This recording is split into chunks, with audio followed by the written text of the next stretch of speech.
Hay una forma muy sencilla de calcular si el activo inmobiliario está caliente o está frío, si está demasiado caro o es barato y puede ser una buena inversión. ¿Qué es el PER? Es decir, cuánto te cuesta la vivienda y cuánto tiempo tardarías en recuperar tu inversión si la alquilas a precio de mercado. El PER en España, de media, era 18. Es decir, si tú compras una casa, alquilándola, en 18 años podrías recuperar el precio de esa vivienda. En época de burbuja, en los años 2004, 2005, 2006 y parte de 2007, el PER medio de la vivienda en España superó 30. Fue PER de más de 30, más del doble que la media. Cuidado, este es un punto también importante a señalar. Pero ahí, con la vivienda, vuelvo al inicio de por qué hay algunas inversiones inmobiliarias que a mí me parecen, cada vez la defiendo algo más, pero claro, depende mucho de cómo lo enfoques. La vivienda, decías, nunca inviertas en un activo que no conoces. Efectivamente, por eso a mí me gustan los activos más sencillos. Hemos hablado antes de ETFs, un fondo índice, un fondo de inversión convencional. Son activos que incluso si hay alguien viendo, yo no conozco eso. Digamos que conocer los fundamentos de en qué estás metiendo el dinero es bastante fácil. Las razones por las que te pueden llevar a ganar o a perder.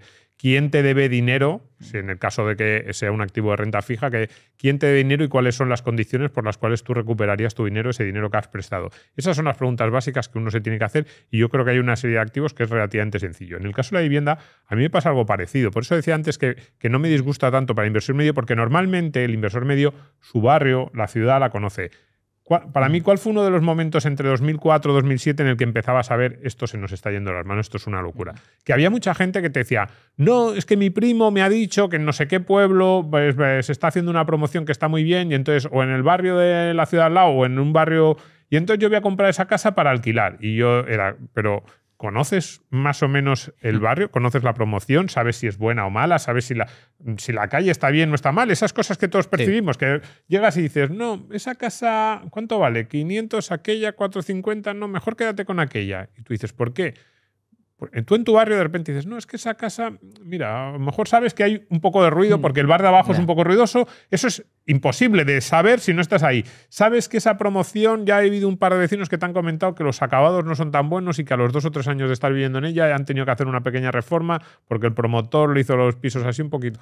Ese tipo de cosas son muy importantes. Entonces, cuando tú compras una vivienda con un poco de cabeza, dices, oye, ¿está en precio o no está en precio? Si es dentro del ámbito en el que tú dominas, es relativamente sencillo que te puedas dar una respuesta adecuada. Oye, que luego todos nos equivocamos. A lo mejor compras la vivienda creyendo que está en precio, la vas a alquilar a lo que tú creías y no puedes alquilarla a 1.000 y tienes que bajar a 800 y dices, pues entonces ya la rentabilidad se me escapa. Pero eso ya es un error que nos puede ocurrir a todos. Pero es mucho más difícil que te ocurra si tú estás comprando algo que conoces. El problema de la burbuja inmobiliaria en España es que la gente se puso a comprar lo que fuera, con tal de... Y no con la idea de, venga, bueno, lo compro, invierto más o menos con... O sea, lo utilizo de manera más o menos razonable, pues alquilando, viviendo yo. Y esto más o menos me va a ir dando una rentabilidad a lo largo de los años. No, es que la gente compraba y decía, no, yo compro y dentro de un par de años vendo. Y seguro que me pagan un 20% más. Es ahí cuando empiezan ese tipo de comentarios, cuando dices, nos hemos metido en una locura. En el caso de las burbujas inmobiliarias tardan más en explotar normalmente porque el bien no es líquido, ¿no? es más líquido, porque tiene un valor, siempre hay un valor detrás de un piso, algo hay, pero en el momento en que explotan son mucho más destructivas. Y ahora lo que ocurre, las burbujas tú decías antes, no, el precio ha corregido. Bueno, yo creo que ha corregido todo, corrigió el precio y corrigió los esqueletos. Yo soy de Almería. ¿Cuántas promociones hay cerca de la costa española, cerca de casa de mis padres en Almería? Ahí iba a decir decenas, y es que no me quedo corto. Claro, las más alejadas de la playa, en peor sitio, promociones que tú las ves y dices, pero ¿quién se iba a comprar una casa de verano ahí si estás en un sitio inmundo? Quiero decir que Almería tiene muchos sitios muy bonitos, pero es que hay algunas promociones que dices, ¿Quién se ha comprado una casa de veraneo ahí? Y que ves el esqueleto, las vigas, todavía hay muchas de esas que 15, 17 años después no se puede recuperar. Perdón.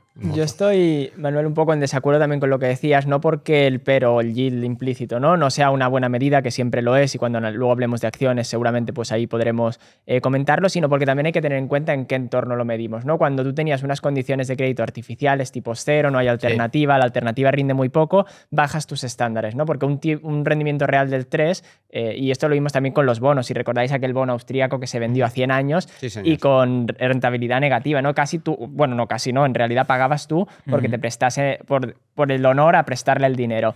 Entonces, el entorno de mercado en el que estamos, y por eso ahora también las valoraciones son más altas, en la bolsa lo estamos viendo, ¿no? Que el histórico no sirve simplemente como comparativa, sino las alternativas que tenemos también es algo a tener en cuenta. Sí, pero eso por supuesto. Pero es cierto que ni siquiera en esa época de burbuja el que compraba una casa ni se planteaba cuánto le iba a sacar al alquiler, si estaba barata, si estaba cara. Compraba y punto. Y es más, compraba gracias a ¿qué? Gracias a que los bancos prestaban dinero a todo el mundo. Porque las hipotecas basura de Estados Unidos, hablamos de las hipotecas subprime. En España también hubo muchísimas hipotecas subprime. Es cierto que el problema del sistema financiero en España se concentró en que, sobre todo las cajas de ahorro, prestaron ingentes cantidades de dinero a promotoras que luego quebraron con el estallido de la burbuja. No se concentró tanto en las hipotecas basuras a particulares, aunque la morosidad aumentó de forma sustancial. Pero sí es cierto que en esa época de locura crediticia se prestaba dinero a cualquiera que pasara por delante del banco. Gratis total, el 100 no, el 120%. No, pero si estoy en paro, da igual. ¿Qué estás esperando para comprarte una casa? Te estás perdiendo la gran oportunidad de tu vida. Y otro síntoma de burbuja, con el tema, por ejemplo, de las .com, ¿no? El estallido de la burbuja.com a finales de los años 90, principios de los años 2000. Claro, cualquier empresa que saliera a bolsa y pusiera .com, automáticamente le entraba un reguero de capital y subía como la espuma. Y a lo mejor eran, y luego, de hecho, luego se descubrió, una oficina alquilada y tres torres de ordenador. Eso era la empresa. Pero bueno, ¿y esto cuánto genera? ¿Cuántos ingresos está generando? ¿Cuál es el flujo de caja? ¿Cuáles son? ¡Cero total! No había absolutamente nada. Pero bueno, es muestra clara de burbuja. Porque es que ahí, fíjate, estamos hablando entre dos extremos. Hemos empezado la charla, decimos, ¿cuál es el problema en cultura financiera en España? Problema de falta de ahorro, falta de luego inversión en activos financieros. España se mueve en una dualidad que es muy absurda. Porque por una parte tenemos muchos pequeños inversores, muchos pequeños ahorradores que hacen lo que comentábamos al principio, creen que no están invirtiendo teniendo el dinero en el banco o en un depósito que no les da nada. Eso es un tipo de inversión, en mi opinión, muy equivocada a largo plazo, pero es un tipo de inversión y que tiene una rentabilidad muy negativa, como decíamos antes, lo que te va comiendo la inflación. Y luego hay también mucho pequeño inversor que invierte de la manera en la que estamos hablando en los últimos minutos. En inmobiliario, porque sí, no con ese inmobiliario un poco de, bueno, conozco el barrio, creo que puede ser una buena lógica, sino simplemente, no, el ladrillo va a subir siempre, que mete el dinero en la última fiebre, es verdad, en los 2000 fueron o al comienzo de los 2000 las .com, luego ahora hemos tenido la burbuja de las criptos, y uno piensa, entre esos dos extremos y a veces son los mismos, ¿eh? A veces el que se tira 5 años en un depósito, de repente un día se enfada porque ve que está perdiendo dinero que no tiene, y entonces su cuñado le dice, oye, pues si yo he metido aquí el dinero en preferentes. En preferentes o en una cripto que no sé qué, y el tío coge y dice, pues estoy harto, venga, ¿dónde dices? Ahí, pum, 25.000. Y tú dices, hombre, tendría que haber un punto medio relativamente sencillo, porque además es más fácil de lo que la mayoría de la gente se cree, para que ni te tengas que poner a hacer locuras, ni que tengas el dinero ahí tirado que no te genera nada, ni tengas que hacer un máster en mercados financieros, que eso es para los profesionales, para los que se dediquen a este tema. Y sin embargo, en España nos movemos en los dos extremos de o hago locuras en productos que no entiendo, o meto el dinero en un producto que tampoco entiendo. La gran mayoría de los que tienen el dinero en depósito no entienden lo que es un depósito, o no entienden lo que es una cuenta corriente, o no entienden lo que es la inflación, lo que es el dinero y cómo les perjudica. Y claro, dices, ¿por qué somos el país con menos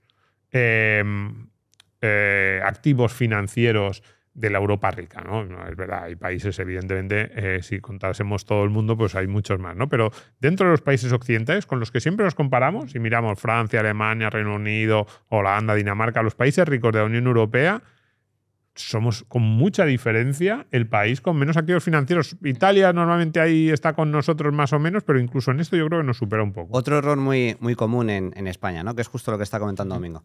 Gente pues que se fía de lo que le dice el cuñado, lo que dice el amigo. No, mira, yo tengo mi dinero aquí.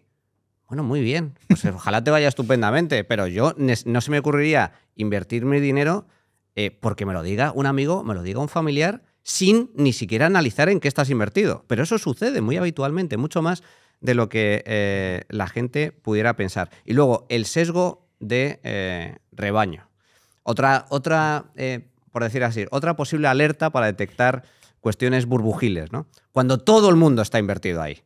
Todo el mundo, hasta la persona más insospechada, tiene su dinero invertido ahí. Hay una famosa anécdota de Rockefeller, sí, el gran banquero de inversión norteamericano, que decía, corrígeme si me equivoco, Albert, decía literalmente que cuando su limpiabotas le recomendaba señor Rockefeller, mañana va a subir esta acción o esta otra, o yo tengo este dinero, me han dado un chivatazo, ahí en ese mismo día es cuando vendía absolutamente todo. Y decía, aquí hay burbuja clara, ¿no? Algo parecido pasa con Gonzalo Bernardos cuando menciona Bitcoin. Es el suelo, más o menos. Bueno, el indicador Bernardos es infalible. Es increíble.